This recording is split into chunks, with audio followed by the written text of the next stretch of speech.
Hi, I'm Caitlin Bales, and I'm a software engineer on the Microsoft Graph tooling team. Today, we're going to take a look at the features of Microsoft Graph, what's new in the API, and then we'll jump into a quick demo of how we can leverage the Graph to build smart productivity apps. Not familiar with Microsoft Graph? Graph is a unified REST API that gives you access to a wealth of Microsoft services. It simplifies and streamlines the development cycle by consolidating your app registration and using just one authentication step that works across both consumer and business accounts. Graph combines both data and intelligence to help you make smarter apps using information about your users and your organization. Today on the Graph, you can leverage 8 trillion resources spanning Azure Active Directory, SharePoint and OneDrive, Outlook and Office products, and much, much more. If you want to check out everything that Graph can do, I'd recommend that you browse through our docs or get started making queries right away using samples in our Graph Explorer tool. Powerful insights in the Graph are used both internally in Microsoft products and are now available to you when writing your custom applications.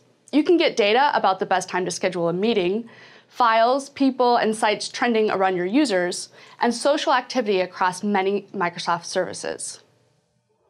Finally, we make it easy for developers to take control of their applications by providing features such as paging, batching, and large file upload.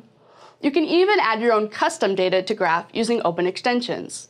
Have customers in China, Germany, or one of our other national deployments?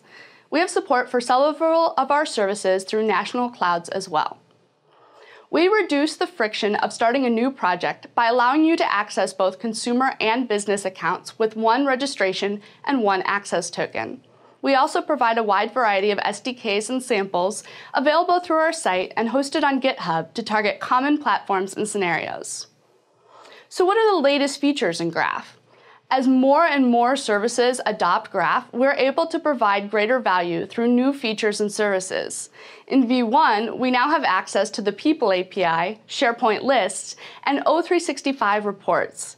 Conditional access allows you to further control the security of your application. Our SDKs are also being updated more frequently so that you receive the latest changes when the API changes. In beta are a ton of new workloads that we're really excited about, so many that they barely fit on the slide.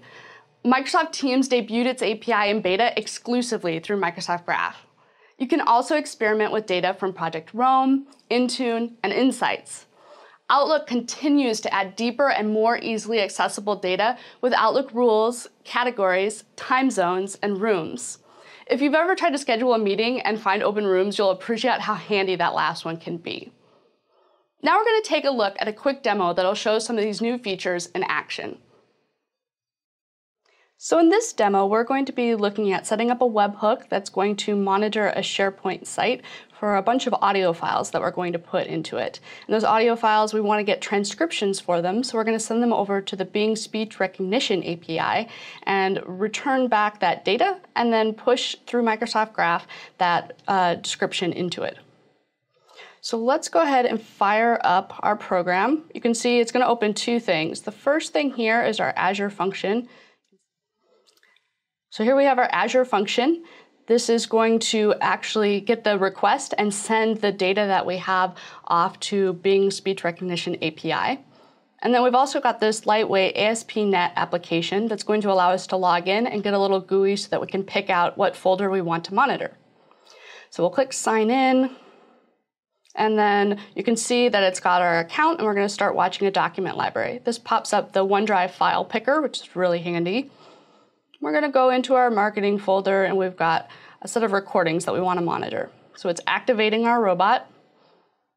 And then over here, you can see it's hit our breakpoint that it's creating a webhook subscription.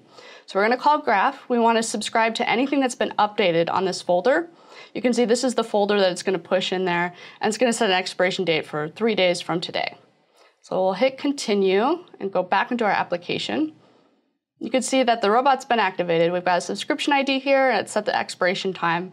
So now we can actually start putting some files in there. So let's see how that works. Got some test information here, and these are WAV files that it's going to try to transcribe. We'll drop them into OneDrive. You can see it's uploading. And then once that process is complete, we should be able to see the webhook responding to that new information that we have. So you see the webhook was triggered. and we're going to use that information and send it on to the Bing API. And it's going to process all that information. You'll see here it's downloading the file, transcribing it, and then it's going to push it back to us, and we can actually use that text to write custom header information in SharePoint. So if we refresh, we'll look at our file, and you can see we've got our English language here, and we've got our transcription of the audio here. So Graph looks at your next meeting. We've got all of that, and if we clicked on the WAV file, we could also hear the audio for that as well. And finally, let's do a French version so we can do multiple languages. The API is pretty forgiving on being able to capture that information. We'll see it run through our webhook, so it's monitoring every time that folder is being updated, and then these custom columns are the ones that we've defined in SharePoint. They're not there by default, obviously.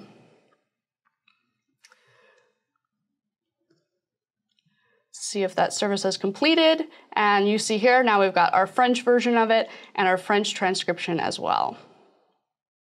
I encourage you to learn more at our website at graph.microsoft.com.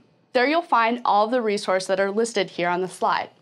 You can use the Graph Explorer to make real calls against the service with either a demo account or your personal or work account. We have quick starts to make a registered application in your preferred language. You can also check out the SDKs and samples we have to help you build out your own project. Thank you so much for watching, and I can't wait to see the great things you build using Microsoft Graph.